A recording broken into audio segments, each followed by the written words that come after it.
We all contain a space within that, when enlivened and nourished, will support us with unwavering stability, expansion, and peace of mind. Join us each week as we dive into honest, grounded conversations about transcendental meditation, consciousness, and growth, and what it means to live an integrated life, supported by a foundation of creativity and calm. This is The Inner Well. Hi, everyone. Welcome back to this episode of The Inner Well.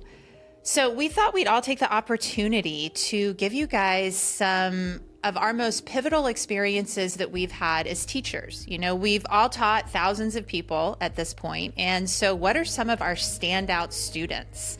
You know, I think it's always really fun for everyone to hear how this technique is showing up, because it helps to really establish a level of possibility. And, you know, I would also like to just say, to preface this by saying, we're not trying to set any expectations here. This technique is going to show up differently for everyone, and every single person we see benefits from this in sometimes very flashy ways, sometimes just the basic ways that they needed to fulfill an experience of nervous system regulation for them, and how that shows up in their lives with more peace, more sustainability, more groundedness. But we as teachers always get this question, well, what's the coolest experience, or what's some of the most pivotal experiences that you've seen? And so I thought it might just be fun for us all to share at least one of these experiences so people can have the opportunity to hear what's possible. So, Danielle, you've taught in so many different formats. You know, you've taught veterans, you've taught kids, you've taught adults. And so I feel like you would be a good person to start this discussion. What's been your coolest, standout, most pivotal experience that you've seen with your students? Oh man, there's so many directions I could go, but there's one person who always stands out in my mind because she had such a dramatic, immediate pendulum swing. There can be this proportionality to the amount of struggle that someone's experiencing. And do you see that with your students, that like if someone's really just in a challenging point in their life, often that pendulum swing is proportionate, that they see dramatic, immediate changes. Yes. And for some people, it's more subtle and gradual. Yeah. And all of it is beneficial, correct, and is what you need at that time. But this one was one of those dramatic pendulum swings. Is a woman veteran that I taught a few years ago at this point. And she came in on that first day, definitely skeptical. She was only there because her therapist had recommended it, because she was in a place of really deep struggle. She was experiencing a lot of very real health challenges, but also discontent in her relationship. She came in and she was just very candid and very funny. Like, I love this woman so much. Every time I see her now, like, she's just hilarious and amazing and just so real. And, you know, she's like, I hate my job. I have the worst job in the world. You know, my boyfriend I have a bad relationship with my son. My health is bad. Like, just everything was, and to be fair, she did have a really awful job. And so the first day, I asked, like, are you really open to doing this? Like, if it's just because your therapist told you should, like, I don't want you to do this if you don't want to do it. Like, she's like, no, I'm open. Like, I'll give anything a try at this point. So she comes in for that first session. And after the first day of meditating, she walks out of there. She has this big smile on her face and says, I found my happy place. Like, this was great. And then she comes back the next day after she's practiced a couple more times and says, all my coworkers thought I was on drugs because I was so positive today. They didn't know what to do with me because they're just used to this negative. And just the immediate, from one day to the next, dramatic transformation. But then as things continued to go on, you know, I'd see her periodically over the coming weeks and months. And she had lupus. And after this was just a few weeks, maybe a couple months of practicing TM, she went in for her routine, you know, checkups on all of that. And the levels of inflammation in her blood were significantly decreased. And her doctors asked, like, what have you changed? Like, what's going on? And nothing else had changed. Learning TM and implementing as a practice was the only thing that had changed at that point.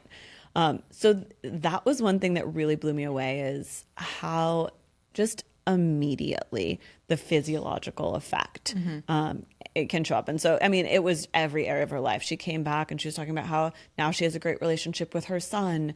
She and her boyfriend are getting along. She just has so much more positivity in every aspect of her life. She actually likes her job, just on every level. Her life transformed. And so those moments as a teacher are so fulfilling. Like, it's not me, it's that student being open, showing up, doing this technique but to be able to play a tiny role in facilitating that kind of shift and transformation in someone's life is so rewarding, and really why I do this and what keeps me going. And whether it's dramatic and immediate like that or subtle and gradual, it's always just such a rewarding thing. But she was a fun one. Every time I see her, I'm just so excited to see her and what new story she has. That's really cool. I also like how and I think this is important for all of us, because I think we all share this experience of having such a humble gratitude for being able to facilitate.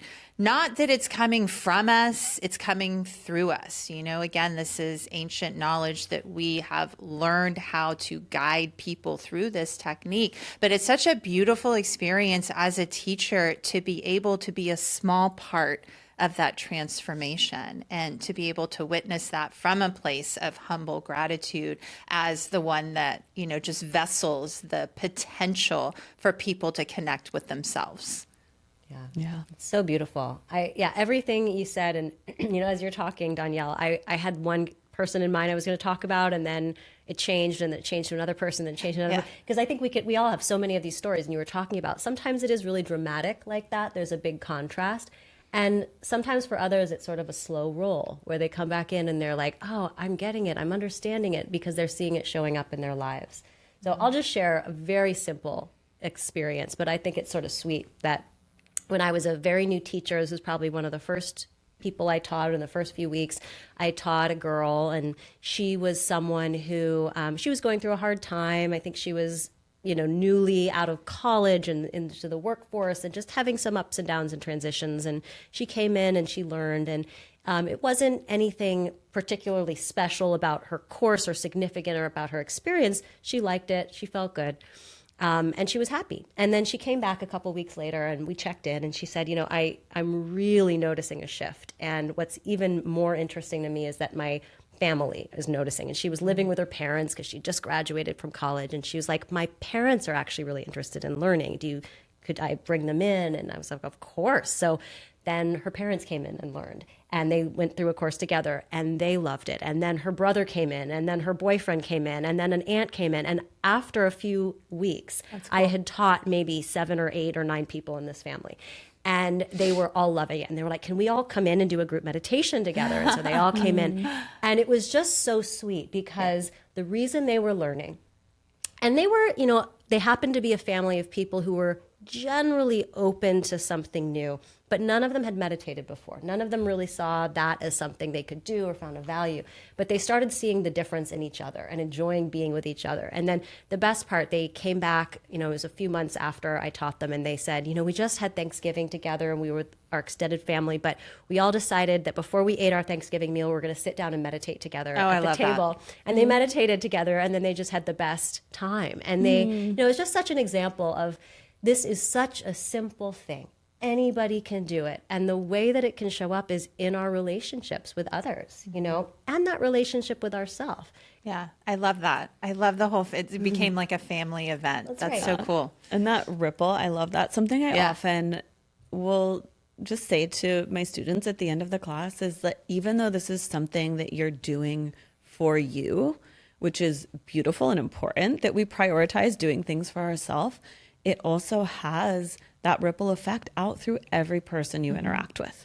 Whether that's the person you don't flip off when they cut you off in traffic, or the person who's being really slow in the line at the grocery store when you're in a hurry and normally you'd get really frustrated and it just slides off a little easier, or whether that's, your immediate family or those people you are in close relationship with, it has that ripple effect. And I feel like we're at a point in the world where we desperately need people who are prioritizing being that calm, grounded, peaceful influence rippling out into the world. And I think that's a really beautiful element of that. It is for ourselves, but it also naturally has a profound impact on everyone around us as well. That's right. Well, yeah, and I think that our relationship with ourself is our primer for our relationship with others. It's what lays the foundation for our capacity to be relational.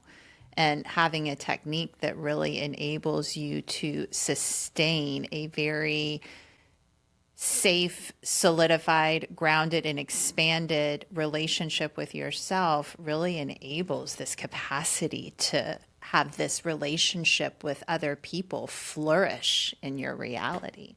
And it enables you to show up in ways that you didn't have the capacity to without that depth and groundedness. So I think it's really cool. I love that ripple effect. Okay, you guys want to hear my story? I can't wait. So this is one of my favorites. And like you guys, I have so many, but this is one that always sticks out to me. And so when I was teaching back in Dallas with my ex-husband, he and I had this entrepreneur that came in one day and he requested a private course. So it was just him. And so we didn't have any buffers, you know, in our audience, so to speak, to be able to sort of really derail a little bit of his frustration with why does this take 4 days? And he was just beside himself because he was super busy. He didn't have the time. He was like, I'm only here because I listened to something about Ray Dalio talk about how this was one of his pivotal techniques that enabled his success. And, you know, I really follow him and respect him. So I'm going with it, but I just don't understand why it has to take 4 days.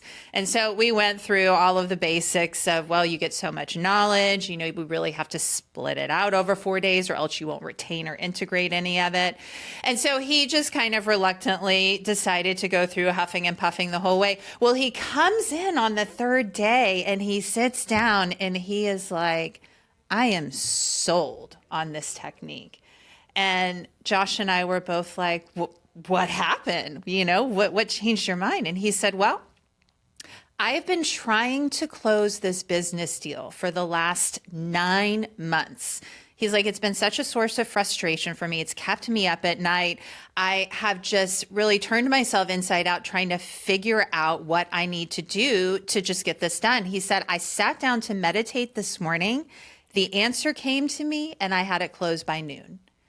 And so I love this example because I think it's such a good opportunity to show what can happen when we get out of our own way, you know? That's it. And gosh, I mean, that's one of the things, you know, that we as TM teachers, you know, part of what we're doing is helping people to get out of their own way a little bit, right? Yeah. To learn how that when we get out of our own way, when we allow this thing to happen for us, then we get everything. Then we can close that deal. Then we can get that good night's sleep. Then we can actually like our job or at least tolerate it, right? That it's getting out of our own way. But that concept is not really what we think of when we think of how to operate in the world. So it can take a little bit. I love that story. That's so good. Yeah, I think it's a good opportunity for also this whole paradigm of contraction versus expansion, right? I mean, when, you know, you just think about it logically, when you're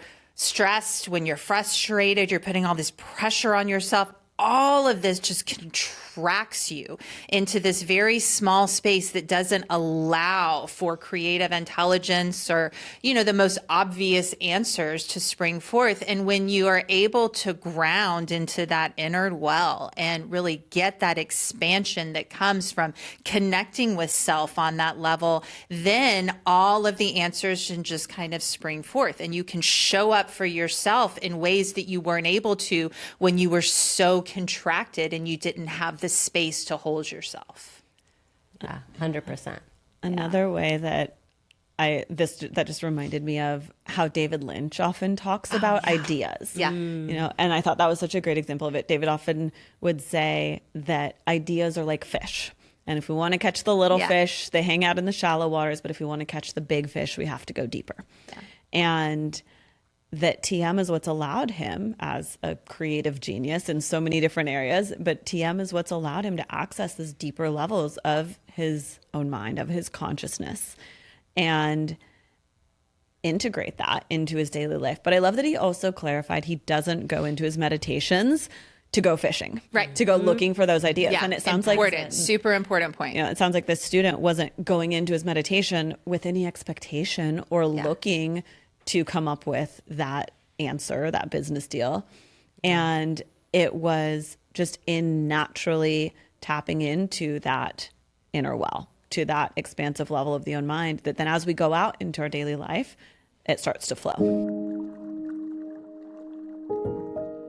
Thank you for joining us for this episode of The Inner Well. If there was something that resonated for you, please let us know. If there's any questions that you have that you'd like us to answer in future episodes, connect with us on Instagram and send us a message. If you're curious about transcendental meditation and wanting to learn the technique yourself, you'll always find the link to tm.org where you can find your closest teacher in the show notes. So check that out. Next week, we will be in Austin with Megan, and she'll be interviewing one of her students there. So moving forward, there will be more of these episodes where we're each in our respective cities interviewing our students or experts. And we're so excited to continue to share these conversations and diving into the inner well with you. Transcendental meditation is a scientifically validated technique that provides access to become more ourselves. Join us next week for more conversations with real people living fulfilling and peaceful lives with infinite support from their inner well.